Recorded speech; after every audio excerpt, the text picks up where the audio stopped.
आपकी आवाज।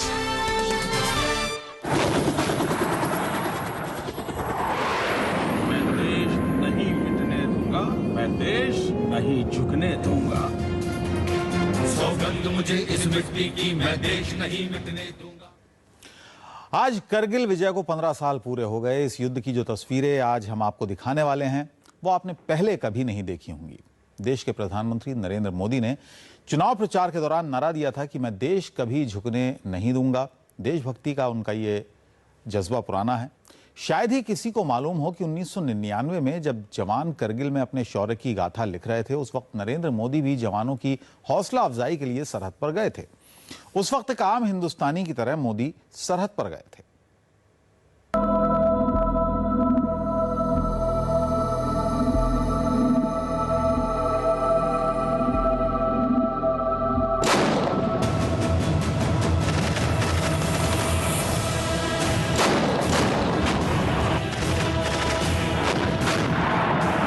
साल 1999 करगिल की सरहद पर तोपें दहल रही थी। गोलियों की बौछार और बीच बीच में धमाकों की गूंज करगिल की घाटी को दहला रही थी। हिंदुस्तान की जाबाज फौज सर पर कफन बांधकर देश के दुश्मनों को खदेड़ने में लगी थी और पूरा देश अपनी फौज के साथ खड़ा था। लेकिन एक नेता ऐसा था जिसने दुश्मन से लोहा लेने वाली सेना का सरहद पर जाकर हौसला बढ़ाने का फैसला लिया। वो नेता थे आज के प्रधानमंत्री नरेंद्र मोदी। सौगंध मुझे इस मिट्टी की, मैं देश नहीं मिटने दूंगा, मैं देश नहीं झुकने दूंगा। सौगंध मुझे इस मिट्टी की, मैं देश नहीं मिटने दूंगा, मैं देश नहीं मिटने दूंगा, मैं देश नहीं झुकने दूंगा। करगिल युद्ध की ये 15 साल पुरानी चंद तस्वीरें प्रधानमंत्री मोदी के जीवन की एक बड़ी धरोहर हैं। ये देखिए, इस 15 साल पुरानी तस्वीर में मोदी जब सेना के हेलीकॉप्टर से करगिल के युद्ध के मैदान में पहुंचे। ये देखिए, मोदी उस जगह पर सैनिकों के साथ खड़े हैं जहां से बोफोर्स तोप दुश्मनों को मुंहतोड़ जवाब देती थी। इस तस्वीर में करगिल में आर्मी के कैंप में नजर आ रहे हैं मोदी। और ये तस्वीर है सेना के अस्पताल की, जहां करगिल युद्ध में घायल हुए सैनिकों का हौसला बढ़ा रहे हैं मोदी। जब करगिल युद्ध हुआ, भले ही सरकार एनडीए की थी, लेकिन नरेंद्र मोदी के पास कोई संवैधानिक पद नहीं था। मोदी बीजेपी के महासचिव थे। लेकिन जब करगिल युद्ध अपने उफान पर पहुंचा तो मोदी अपने आप को नहीं रोक पाए। नरेंद्र मोदी करगिल पहुंचे और उन्होंने सैनिकों का हौसला बढ़ाया। मोदी ने पिछले साल करगिल युद्ध की याद में मनाए जाने वाले विजय दिवस यानी 26 जुलाई को अपने ब्लॉग में अपनी करगिल यात्रा का जिक्र किया था। तब मोदी ने लिखा था, 26 जुलाई वो दिन है जिसे ये देश आने वाले हजारों सालों में कभी नहीं भूल पाएगा। ये दिन हिंदुस्तान की जीत का दिन है। करगिल युद्ध को हुए कई साल हो गए हैं, लेकिन इसकी यादें आज भी हमारे जहन में बसती हैं। ये दिन कठिन परिस्थितियों में रहने वाले उन जवानों को याद करने का दिन है, जिनकी बदौलत हम अपने घरों में शांति और सुरक्षा के साथ रहते हैं। ये दिन उन वीर जवानों को याद करने का भी है, जिन्होंने अपनी शहादत देकर देश की सरहदों की हिफाजत की। करगिल की इन ऊंची पहाड़ियों पर देश के जांबाजों ने अपने रक्त से भारत माता की जीत का इतिहास लिखा। इस बात को 15 साल गुजर चुके हैं, लेकिन प्रधानमंत्री नरेंद्र मोदी के जहन में करगिल युद्ध हमेशा बसता है। करगिल युद्ध का मंजर मोदी ने अपनी आंखों से देखा था। जाबाज सैनिकों की शहादत ने मोदी को अंदर तक झकझोर दिया। मोदी ने फैसला किया वो शहीदों के परिवारों के लिए जरूर कुछ करेंगे। करगिल युद्ध के करीब 2 महीने बाद ही देश में आम चुनावों की घोषणा हो गई। मोदी तब हरियाणा में पार्टी के प्रभारी थे और इसी दौरान मोदी ने करगिल युद्ध में शहीद हुए बीएसएफ के डिप्टी कमांडेंट सुखबीर सिंह यादव की पत्नी सुधा यादव को महेंद्रगढ़ से टिकट देने का फैसला किया। इस फैसले से सुधा यादव भी हैरान थी। उनका राजनीति से कोई वास्ता नहीं था, लेकिन मोदी ने उन्हें हौसला दिया और वो चुनाव लड़ने के लिए तैयार हो गई। उन्होंने कहा, आप सब चीजें मुझ पर छोड़िए और आप चुनाव की तैयारी कीजिए। हम चाहते हैं आप इस इलाके से लोकसभा का चुनाव लड़ें। मैंने उनसे ये भी कहा कि लोग कहते हैं चुनाव में बहुत पैसा खर्च होता है। मैं तो सर्विस क्लास परिवार से हूँ। अभी पति का देहांत हुए 1.5 महीना हुआ है। बच्चे मेरे बहुत छोटे हैं, मेरा बेटा 3.5 वर्ष का है, ना तो मुझ पे पैसा है और अभी मैंने विद्यालय की नौकरी बस ज्वाइन की है ताकि मैं इनका भरण पोषण कर सकूं। उन्होंने कहा कि ये मेरा वादा है और ये मेरे शब्द हैं कि आपको किसी तरीके की अड़चन नहीं आएगी। सुधा यादव ने सही कहा था, उनके पास चुनाव लड़ने के लिए पैसे नहीं थे। ऐसे हालात में मोदी ने बीजेपी के कार्यकर्ताओं को मिलने के लिए बुलाया और उन्होंने कार्यकर्ताओं से जो कहा उसे सुनकर न सिर्फ सुधा यादव बल्कि वहां मौजूद हर कार्यकर्ता की आंखों में आंसू आ गए। उन्होंने कहा कि देखो, मैं संघ का प्रचारक रहा हूँ, सारा जीवन अलग अलग प्रांतों में काम किया, कभी हिमाचल में, कभी दिल्ली में, कभी कहीं पर, और कभी कभार मेरा अपने गांव में अपनी माँ से मिलने जाना होता है। 2 वर्ष पहले मैं माताजी से मिलने गया, उन्होंने चलते समय प्यार से मुझे 11 रुपए शगुन के दिए थे, तो मैं सबसे पहली आहुति उन 11 रुपयों से इनके चुनाव के लिए इसमें देता हूँ और कार्यकर्ताओं से आह्वान किया कि इसको चुनाव लड़वाने की जिम्मेवारी आप सबकी है कि अंत में जब उन पैसों को गिना गया तो 7.5 लाख रुपए निकले। मोदी ने एक शहीद की पत्नी से जो वादा किया था उसे पूरा भी किया। देश के जवानों के प्रति सम्मान नरेंद्र मोदी के दिल में बचपन से है। मोदी को छोटी उम्र से जानने वाले कहते हैं कि कभी मोदी ने भी सेना में जाने का सपना देखा था।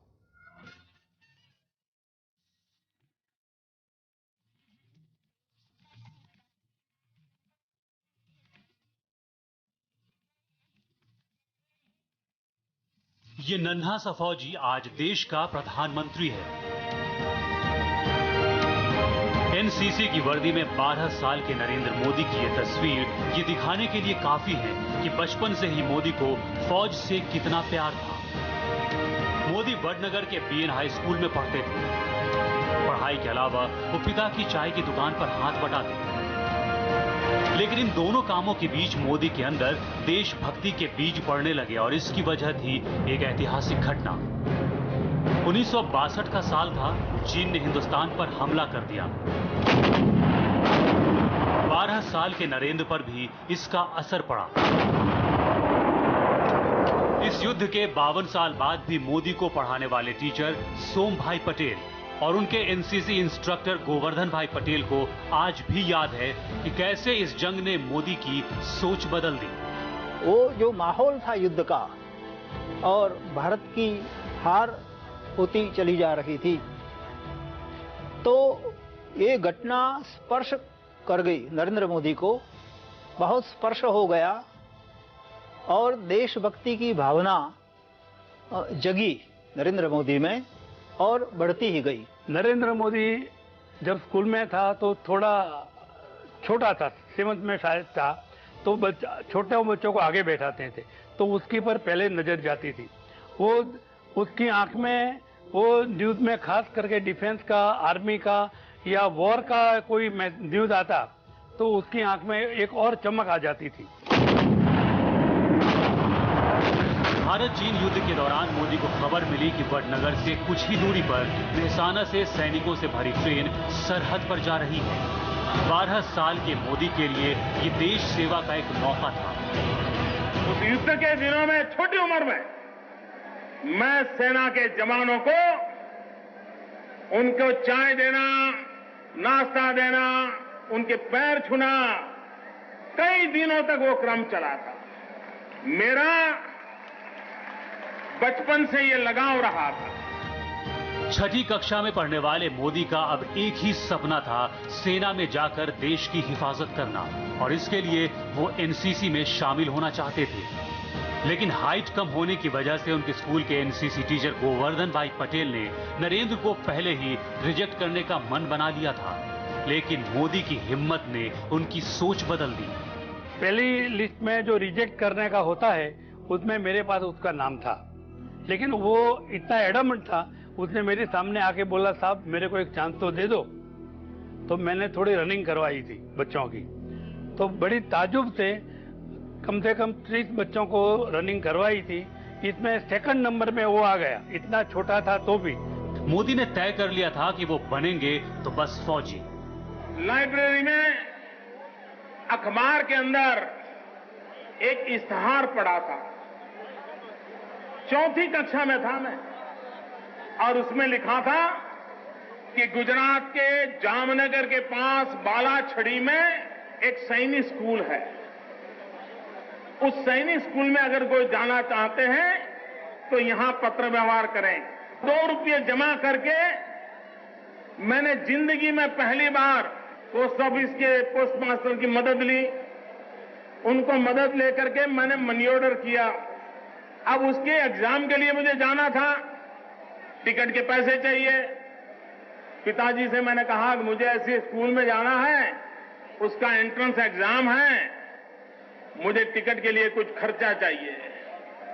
पिताजी ने कहा, बेटा ये अपने बस का बात नहीं है, हम ये सब नहीं कर सकते, तुम यही गांव में पढ़ लेना। मेरा वो सपना टूट गया। उस दिन गरीबी मोदी की जिंदगी में आखिरी बार रुकावट बनी, लेकिन फौजी न बन पाने की कसक आज भी मोदी के दिल में है। मोदी के एनसीसी टीचर गोवर्धन भाई पटेल को भी इस बात का दुख है कि देश की फौज को एक जाबाज सिपाही नहीं मिल पाया। अगर वो पॉलिटिक्स में नहीं आता, अगर वो आरएसएस में नहीं जाता, तो मुझे पक्का भरोसा है वो आर्मी का जनरल बनता। उसकी डिसिप्लिन, उसकी सोच, उसकी मूवमेंट, उसकी बॉडी लैंग्वेज वो हिसाब की थी। मर्दानगी उसके स्वभाव में है। मोदी फौजी तो नहीं बन पाए, लेकिन आज वो जिस कुर्सी पर बैठे हैं वहां से देश के हर फौजी का हर अरमान पूरा कर सकते हैं। करगिल के वक्त मोदी का सरहद पर जाना और प्रधानमंत्री का उम्मीदवार बनते ही पहली रैली सैनिकों के सम्मान में करना ये इत्तेफाक नहीं था।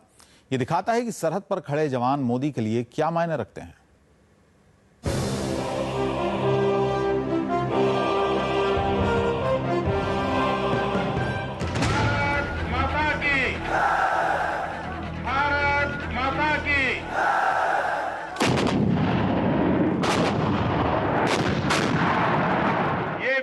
की भूमि है।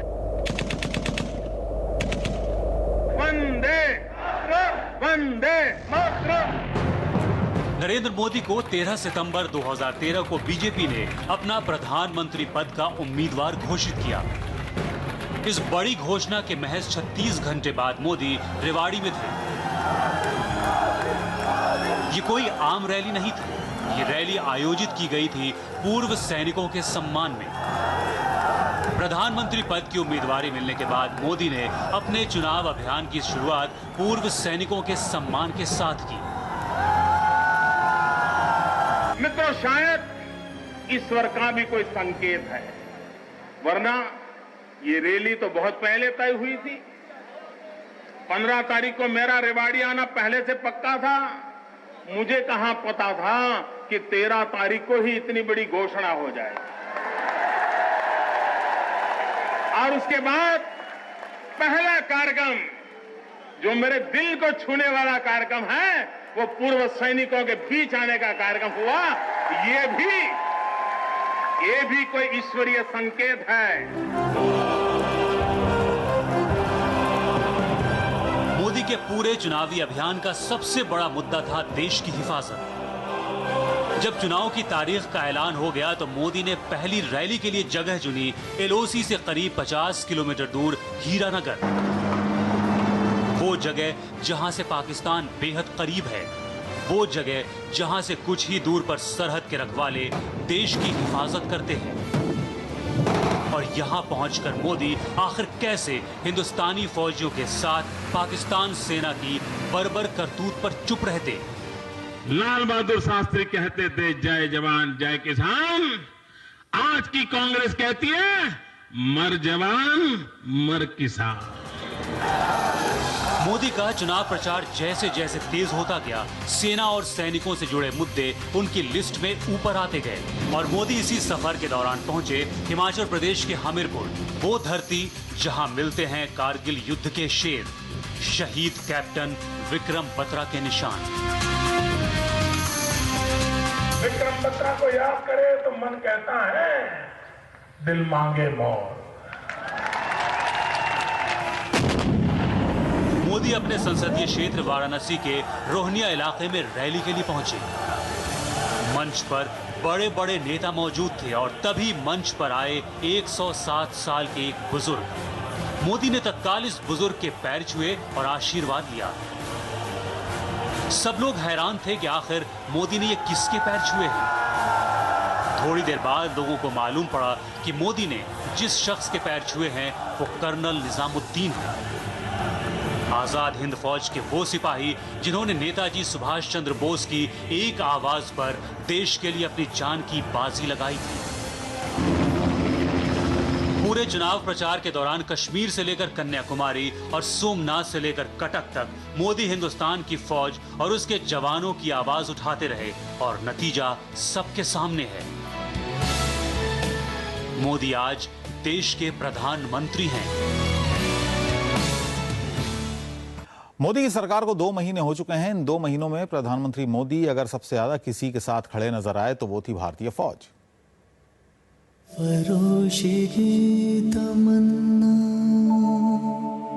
प्रधानमंत्री बनने के बाद नरेंद्र मोदी ने सबसे ज्यादा फोकस किया है सरहद, सेना और सैनिकों पर।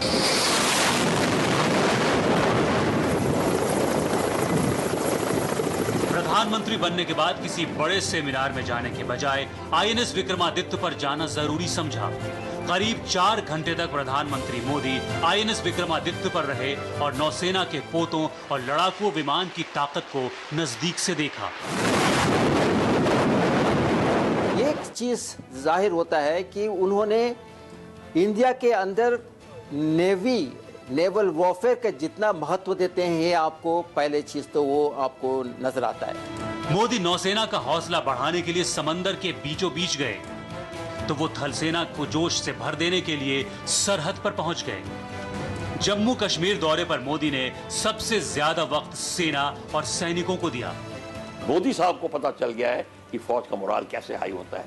उनका वहां जाना और सेलर्स के साथ खड़ा होना, ये एक अपने आप में बड़ा अजूबा था। यही चीज जो मोराल होती है इन चीज से बनती है कि हमारा लीडर हमारे साथ खड़ा है, बस।